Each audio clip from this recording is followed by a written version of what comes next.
then the beer posing goes and says doggone the same thing. And now y'all want to say, yeah, that's right. That's right. Man, get out, man. Stop. Man, stop. That's crazy. That's crazy. Hey, Bryce, I'll be right sometimes, man. I'll be right. I don't know. Bryce. Dude, You you know don't me think personally. you don't No, have you to know me convince personally, me. Bryce. The sideline, forget about it. This baby's over. Oh my goodness. One man. Goodbye. Hello, Heisman. And most especially in 310 days in Ann Arbor, Michigan, on the football field. Another block. One more. He's got it. Touchdown. No flag. Samuel cuts it back. Ohio State wins. Here's the run again. Donovan Edwards. Whoa. Can they catch him? No. Donovan Edwards again. The down. All righty, welcome back, everybody, to another episode of the Scarlet and Blue Show. Those of you wondering where was the episode earlier, we had some family stuff come up here, some exciting stuff, which is great, but then caused us to have to take the day off. But we're back on tonight, and we're going to talk football. I know it's a different backdrop right now. I'm at my parents' house. Just had some burgers. They're very good. Has a smoked provolone, so I'm good. Yum. I'm ready to go. Arlen's cooking up a mean burger. Oh, Sandra. Dude, shame on me. The second time I've not given credit to your dear, lovely mother. My bad. What's wrong with you? Disgusting. All right, Garrison, week 1 in the books here. It wasn't the greatest week of college football ever, but man, there was a lot going on. And there's so much to talk about. And given that it's going to be Thursday by the time this comes out, it's almost like we don't need to go over anything else. The Colorado story was crazy. Seeing the teams like Florida and LSU and the SEC crap the bed was crazy. Plenty of storylines, but let's dive in. Clemsoning. Oh my gosh, Clemsoning. Exactly. These almost Maybe another day we can talk about Dabo. Yeah, it's wild stuff. But week 1, man, I know that right now the current state of the fan bases are in probably different positions. So Michigan, just with the ECU game, looks strong. I think Michigan fans are feeling good. Buckeye fans, on the other hand, there's some disarray coming out of Columbus here. So we'll dive into it. You want to talk about the Bucks first, or you want to talk about the Michigan Wolverines? Sure, man. Sure, I'll go ahead. Listen, was it the best showing? No. Kaká had played better. Yeah. I tend to lean with what the college football nerd said. He didn't play bad. He didn't play good. But it's hard to say. It's hard to really give him a fair grade when the offensive line plays like that. Now, the offensive line didn't play bad, but Josh Simmons didn't play good. I could point out throughout the game where the other 4 guys played very well, from left guard to right tackle. It's hard to find plays, man, where Josh Simmons played good. Wide receiver wise, we didn't get our 2 guys in Mecca and Marv the ball a lot. There were plays that they were open. I think Mecca got targeted 4 times, caught 2 balls. Marv was targeted 6 times. 2 were batted away out. I think one was in double coverage. 2 of them, one was in double coverage. And then the other 2 were called, of course. And then there was one that doesn't really count, but he ran out of bounds on a dime of a pass from Kyle McCord. A dime. Julian Fleming was our leading receiver. I think this is how it shook out. He dropped a touchdown. There was a play Cardinal Tate got in. He dropped a play that probably led to a touchdown. There's a lot of things that happened. That was a targeting, by the way. It was. But there's a lot of things that happened, whether they be Kyle McCord's fault, the offensive line's fault, the wide receiver's fault, that made it look as though Kyle didn't play well, I would say. The running backs look good. Nothing to talk about there. And the defense, I liked what I saw. So, Garrison, I got to ask you then, because you got Kirk Herbstreit on one end saying anyone asking Ryan Day to be fired or whatever, or criticizing him is crazy. You and I agree with that.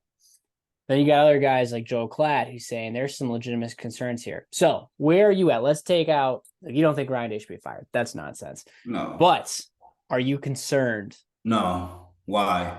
Like it's because a lot of this concern is funny because the only people that are really concerned like that are Joel Klatt and half the fan base. Who I mean for child purposes, I mean I'm sure kids watch this show. Some kid has to watch the show. Kirk called them all JAs, and they are every single one of them.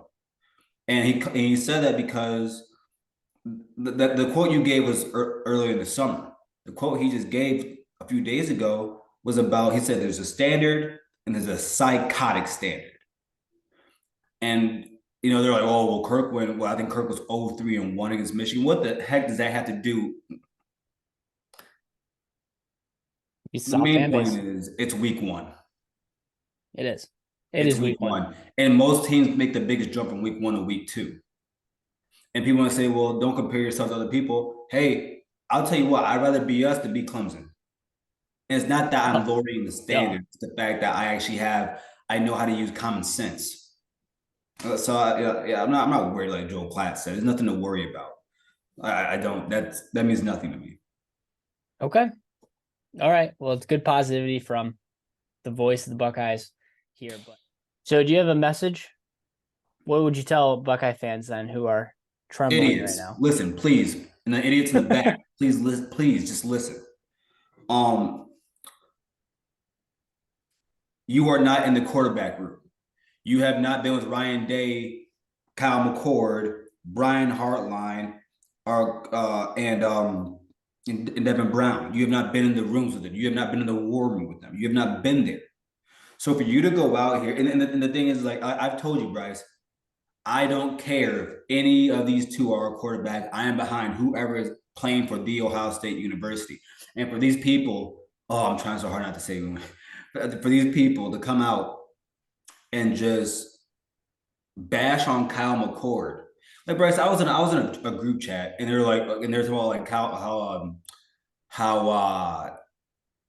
Ryan Day say, you know, we gotta build his confidence. Some guy was joking about that, saying, "What do you wait? First it was the 2-year thing. Now he had to build his own confidence," laughing about it. You know how I love the internet, Bryce. You know what I do? I pull up an article of Ryan Day back in 2001 talking about CJ Stroud. And you know what it said in there, Bryce? CJ talked about how his confidence was low, how his teammates had to pick him up, and then Ryan Day said the same thing.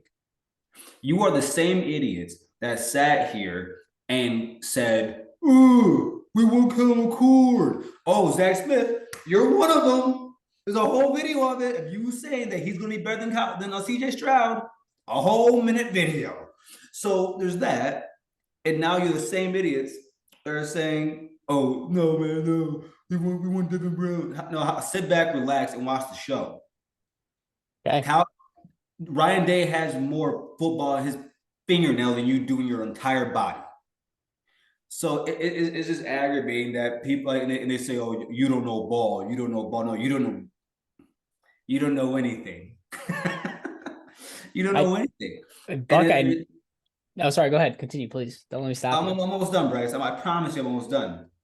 And so for me, just seeing this, and they're like, I told them, I said, no. What ends up happening is that you got some of you Ohio State fans. You come in here and you grab hands, you hold hands like the Teletubbies, and you walk down the street. Now, I usually use that for Michigan spaces. That's what you guys are doing. I sit here and give reason, rationale, a brain. And no one wants to listen. No one wants to listen. People who haven't played football past the age of 3rd grade as the backup lineman are talking football about Ryan Day and seeing how much more they know about the team. I was just telling you, Michigan fans are just loving No, Bryce, man, listen. Just loving the disarray. And no. This isn't disarray for me. No. And mind you, Bryce, the fan base. Wait, no. Mind you, there's a whole listen, man. We can post up the numbers of people that agree with Garrison, Dean, Gaddy. We can post it to you. I'll screenshot and send it to you. Please. The fact that all these people agree with me, you y'all want to sit here and disagree with me like I'm the idiot, and then the beer posing goes and says doggone the same thing, and now y'all want to say yeah, that's right, man. Get out, man. Stop, man. Stop. That's crazy. That's crazy. Hey Bryce, I'll be right sometimes, man. I'll be right. I don't know, Bryce. Dude, you don't think personally. you don't have to know convince me. Bryce. Saying how insane is it to say to me that I don't know football? All right. You don't have to convince me of anything. I'm sitting here laughing and smiling and loving every second of this. It's up to you guys. Four string quarterbacks from their junior year of high school talking to Ryan Day about football. Get out. But what? All right, Buckeye fans. People don't understand that. Wait. That's my last thing, bro. I'm gonna throw my coach some bail. Do they not understand that Ryan Day's OC, when he played quarterback in college, was Chip Kelly? Then he becomes the OC at the same school he played quarterback at. Terrorizes Don Brown every practice. Then he goes to the NFL. Who is he coach with, Bryce? Chip Kelly. He comes from a line of coaches that have had success in this game.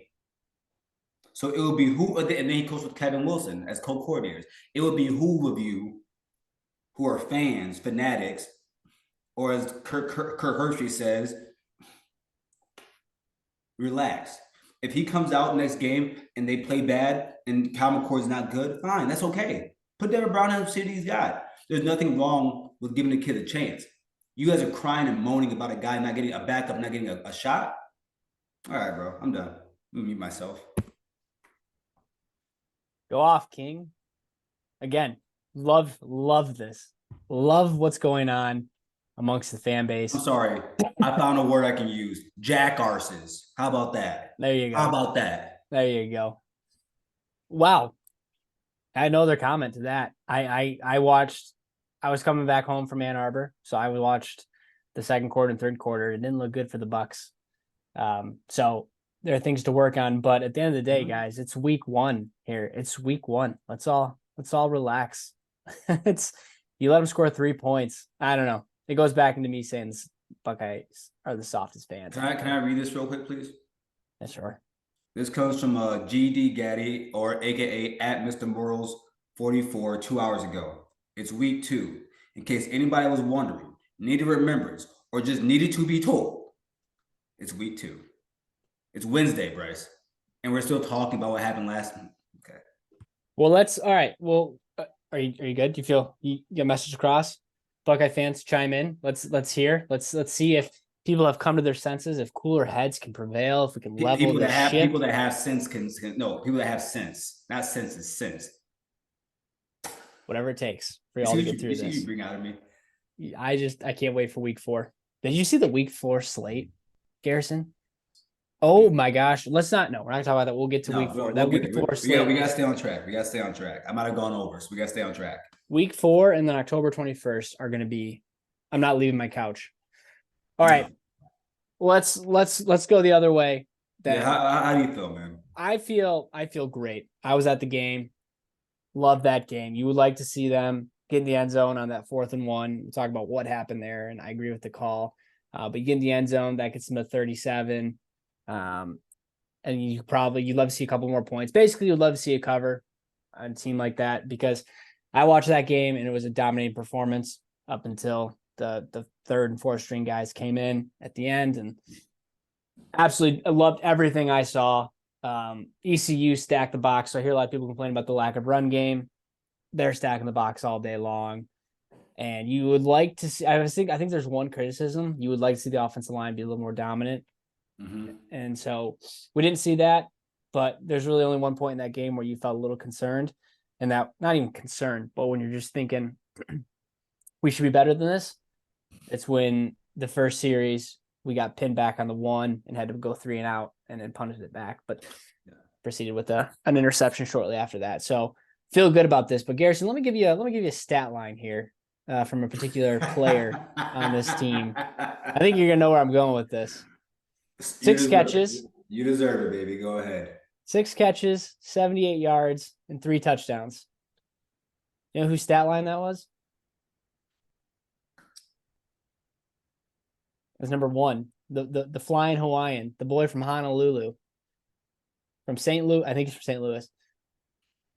Roman Wilson, a monstrous day. I walked in that stadium talking to my dad saying, hey, I got a hot take.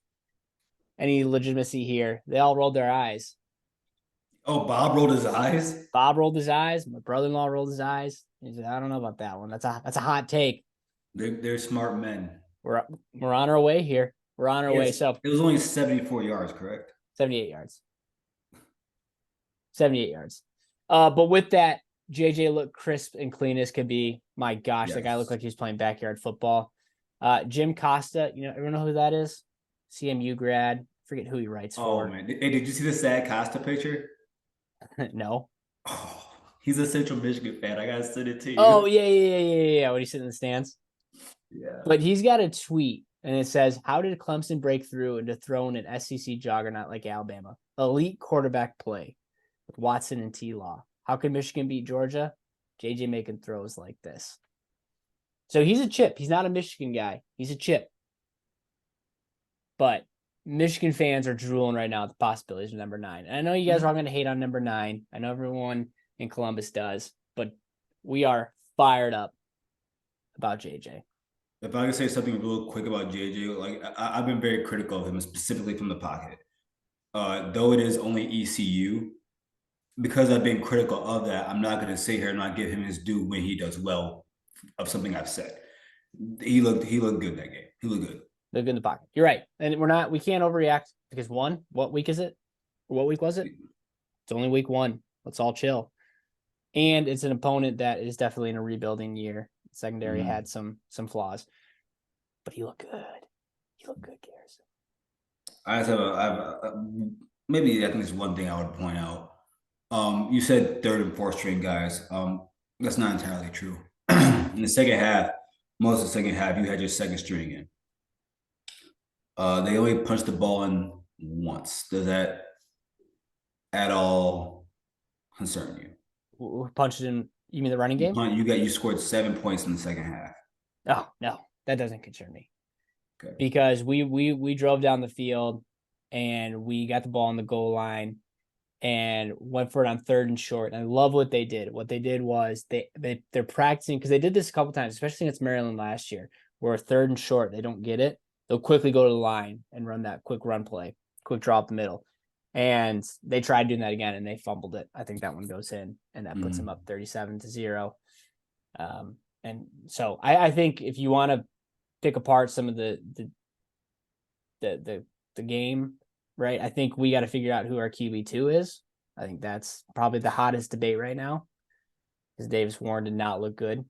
And you want to think that at that point in the game, you'll be able to score a touchdown at least, or a field goal, get some points. So, but if Michigan would have kept their starters out like the Buckeyes normally do to pad stats for the quarterbacks at the Heisman ceremony in New York, he could have kept JJ in. They could have ran play overall pick. They could have kept JJ in. He could have ran play action pass all day long to that smash route, and he could have thrown for 450 yards. And if I did point out anything that I think both teams, I don't know how you guys did. But one thing that both teams had similar that they did work on, the offensive line's continuity and communication. Yeah. No doubt. That was one of the notes I had here. That will need to evolve. So and that comes with the weeks. It does. You got transfers coming in on both sides or both teams. Guys getting their players first. that you want to like to highlight that maybe they didn't get a lot of. Maybe they did, but any players you want to highlight outside of JJ and my boy Roman, yeah. Josh Wallace. We talk about the QB2, CB2 position. Loved what I saw from him. That you see that highlight of that pick that he had. I'm amazed that a lot of people had no idea why that wasn't like I when I saw it, I was like, I tweeted around, that was a dope play. Yeah. But a lot of people actually don't know why that wasn't a pick. I was surprised by that. Yeah, leave it to the fans. Well, give them half a second here to figure out why. But yeah, I was at the game and they showed the replay a couple times, but they didn't really get to explain it. So I didn't have the TV to give me the benefit of the doubt. But Speaking of plays that shouldn't have existed. His heel was behind the line, Garrison. It was clear as day. We don't know how to start on this. Talking about the first touchdown. All right. Well, let's we're already on to Thursday here. We got week 2 coming up here. Mm-hmm. Michigan's got UNLV. I went back and I watched their week 1 game against Bryant. Which was about that was actually a really good game. But I hate watching college teams indoors. I think that's wrong. I think that's disgusting. So UNLV plays where the Raiders play at Allegiant Stadium in Las Vegas, and it's not the same. It ain't right. Well, the Big Ten championship is there. Yeah, I know. That'd be Potentially. so cool. That'd be so cool. We'll talk. I meant to talk about that earlier this off season, but didn't have time to get to it. But I've got some thoughts on that as well. So sneak preview to later on. But no, UNLV, man, fun team to watch. If you haven't had a chance to watch them, go check out Mountain West Networks. You can watch replay of the game. But let's just talk about. I'll just go quickly through this here. So new coach Barry Odom, defense coordinator, formerly at Arkansas last couple of years. Prior to that, he's kind of a Missouri legend. Played there, coached there for a decade plus, I think. Was there for a long, long time. But he brought on, to counter his defense, he brought on Brennan Marion, who is the OC, or as the offense coordinator, who was the passing games coordinator at Texas last year. So he worked with Sark, came up with some fun schemes. They run what's called the go-go offense. If you haven't watched highlights, go watch highlights. It's super interesting, but it's just an offense that lives up to his name. It's go-go, look and move fast. Marion said he wants to snap the ball 75 times a game, especially in this era of this new clock rule. So he's basically trying to be Chip Kelly. I think it's a lot like that. Just go, go, go. But what I watched from this here is what I saw from here was a lot of creativity in the run game. And then I'll just give you an example here. One of the formations I saw, I don't think I've really ever seen before, is it's a shotgun set, but to the right or to the left are 2 running backs that are almost staggered on top of each other. And we'll show the formation here, but 2 guys almost on top of each other. And from there, they'll run basically triple option sets. So at the quarterback's right, like where I am, then to my left, there's a running back, and in front of him, there's a running back, or behind him, there's a running back. To the right of him, staggered next to him. And they're lined up like shoulder to shoulder. Right next to the quarterback. Right next to the quarterback. It's fascinating. I'm watching that tonight. Watch it tonight. We'll watch the clips. But it was super, like I said, super creative in the run game. They got a lot of guys coming in motion. A lot of guys taking snaps, a lot of fakes, a lot of trickery. Really, really fun team, fun offense to watch. They got a big quarterback, 3-star out of California, Doug Brumfield, 6'6", 225 lefty, who's got a bit of a rocket on his arm. And then they've got 55 transfers. A lot of those are coming from big time programs. So if you've watched Michigan State, you'll recognize one name, which is Ricky White, wide receiver. He was number 7 for Michigan State, transferred from there. But they got a lot of transfers. They got an LSU defensive end on the defensive side of the ball, guys from all over Division I football. So, wow. Yeah, all that to say, man, I don't think it's going to be it shouldn't be a close game. The spread, I think, is 36 again. Okay. I don't expect it to be too close, but it's gonna be a fun game to watch because it's gonna be fast pace for this Michigan defense. There's gonna be some challenges there. From the defensive end, they run a 3-3-5 scheme, which I'll forever hate that scheme. You guys struggle with? DC, we didn't struggle. I know. I was watching that. We're gonna play smash mouth football. But I watched watching the film here, watching it back. It's the 3-3-5 where they bring up the one linebacker on each side. So they always have what feels like 4 down linemen. And then they'll drop 5 back. They'll sometimes drop 6 back. Odom said. So you'll see a 3-2-6 sometimes.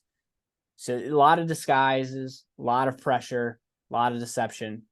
And it's going to be, I think it'll be a fun challenge for this offense too. So I went into this game thinking, UNLV, we played them in 2015. I think we beat them 28-7 or something.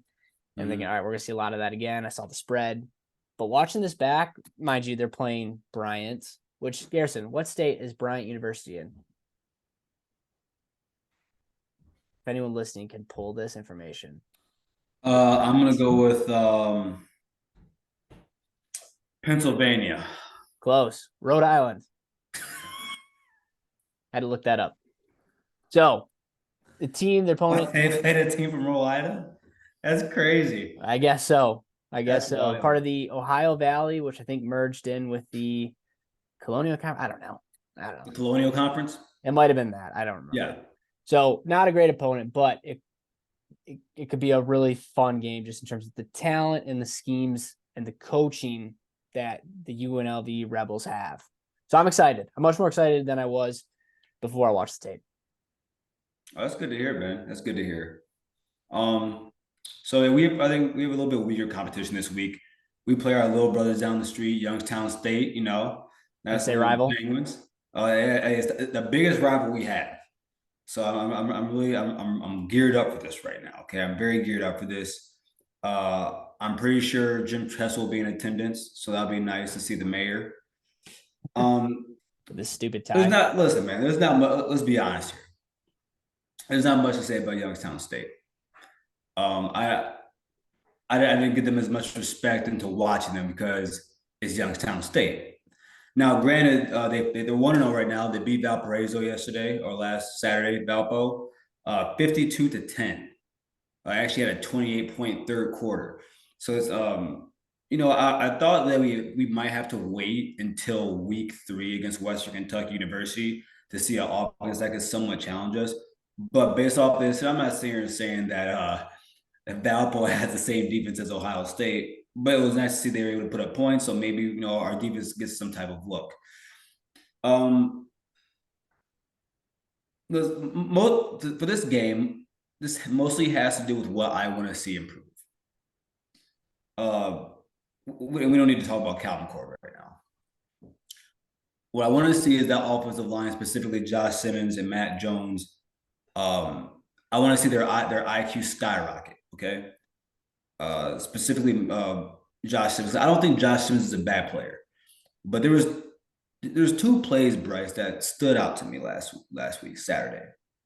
There was one play where we run the ball and he has no one to block.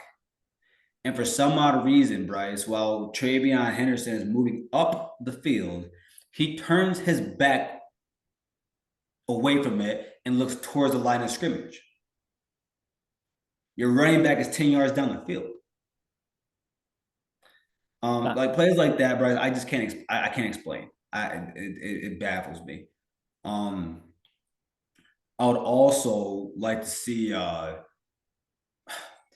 We're trying to run a zone read scheme right now on the run plays, and it's been working, but then there's plays that it's not working, and it mostly has to do with our guards not picking up the right guys. That has to change. Donovan Jackson, he struggled a little bit with that, with the run blocking. Defensively, do what you guys did. There's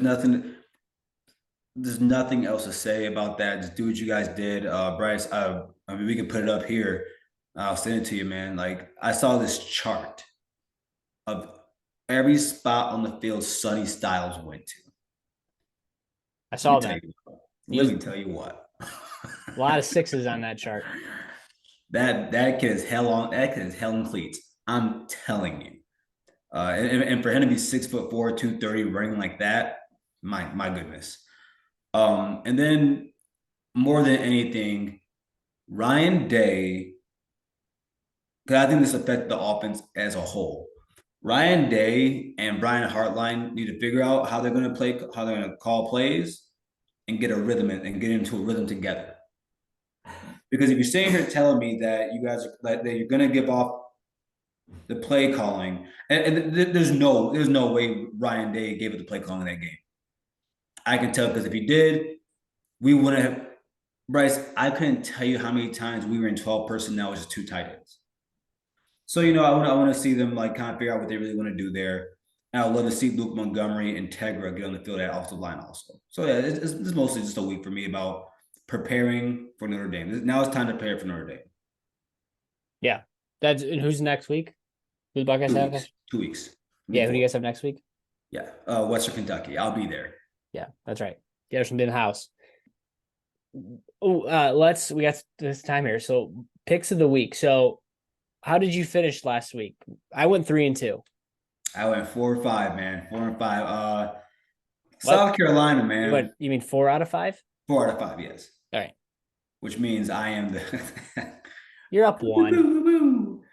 And Bryce, I don't know if I talked to you about this. I don't know if you saw this. Oh, no, you were in the middle of it. No, that you sound like me. had the nerve after Minnesota tied the game against Nebraska. And it was a plus, Nebraska plus. Oh, you almost jinxed that, dude. You gotta be careful with that stuff. No, and then but what do I do? But then what do I do? You're over here telling me they're gonna lose in overtime. You're gonna lose your bet. All this crud coming out of your mouth, spewing. And I tweet, Bryce, I want it right in front of my face, right here. I tweet, turnover, field goal, I win. Bryce, can you please let the people know what happened? As turnover and field goal. Nostradamus. No, you got to be careful with that because that one could just easily go on overtime. Minnesota scores, goes up 7. The rest gets the ball back. Can't get. Why would I worry about that, Bryce? When I know all. All right. But no, I lost my South Carolina bet. I had them at took them plus 2.5. So basically picked them to win. They did not. Spencer Rattler played a great game. Actually, I can honestly say this: that game's that everyone's to blame except for Spencer Rattler. So yeah, I think he went 30 for 39, over 300 yards, no picks. So okay, all right. But they had 31 rushes for -2 yards. Yeah, that I saw. That's insane. That's stupid. I've never heard that in my life. That's bad. Against a Mac Brown, North Carolina defense. What? The SEC had a bad showing this week. I thought it meant more, but it doesn't. It doesn't. Clown show down there. All right, let's rattle through our picks. I only got 3 picks this week, mind you, because we've had some things going on over here. So my 3 picks. Nothing crazy. I got Iowa. I think it's at -4. It opened at 3.5. I think it's 4 now. It's 4 now. Is it 4 now? I can't take it. You can't take it? Do it. By the way, that was my pick last week. I said there's no way they're scoring 24. They scored 24, but then gave up 14. So we covered, which is good, but it got a little hairy there. But no, dude, I don't think Iowa State's a good football team at all. So give me the Hawks -4. I love Notre Dame -8. I am so on Notre Dame right now, which is probably going to crush me in 2 weeks when you guys throttle them. Thank you. And then UCF -3.5, which I looked at these lines yesterday, so I don't know if they've moved, but I don't care what. I love UCF. I think that's a fun offense. I think they can score points quickly and get up on you. Mm-hmm. So give me the what are they, Golden Knights? Golden Knights. All right, who are your picks? All right, so I went with 5 again. 2 of yours I actually almost did or picked. So my first one, Bryce, I have Oklahoma -15.5 against SMU. Yeah, I think that's free money. Okay. Yep. I have Bama and Texas over 53.5. I think it's gonna happen. If there was one I was gonna lose, it's that one though. It's that one. I took Oregon -6.5 against Texas Tech. Huh? Maybe I'm stupid. Maybe I don't do something that I don't know about Texas Tech, but there's no way that you're telling me Oregon's only win by 6.5. I just don't see it. You're taking the Ducks minus the points. Yeah. Yeah. Yeah, I'll add that one to I'm gonna add that to mine too. Yeah, I didn't understand that. I think this is another one I didn't really understand, but maybe I just don't know that team. I took Wisconsin -6 against Washington State. Oh, I don't like that one. That's in not Spokane, Pullman, too, right? I don't think that's in Madison. Last one. Oklahoma State -3 against Arizona State. The freshmen looked real good last week. Okay. We'll You see. like- I like Gundy in that one. I like Mike Gundy in that one, man. He's probably one of my favorite coaches. I'm going with him. You watched Oklahoma State play Central Arkansas last I week? did not. I know it wasn't good. I know it wasn't good, Bryce. They I won knew for a fact it 27-13. wasn't good. But like I said, most teams they have the most growth from week 1 to week 2. There's talent on that Oklahoma State team. They ain't that bad. They ain't. The same way I don't think Clemson's 28-7 bad. I just don't. Yeah. So All right, give me the under in that game. It's 56.5. Give me the under. Garrison, what was it only? It was past tense, week 1. week 2, baby. Glad to be Right. back. We'll see y'all on the other side.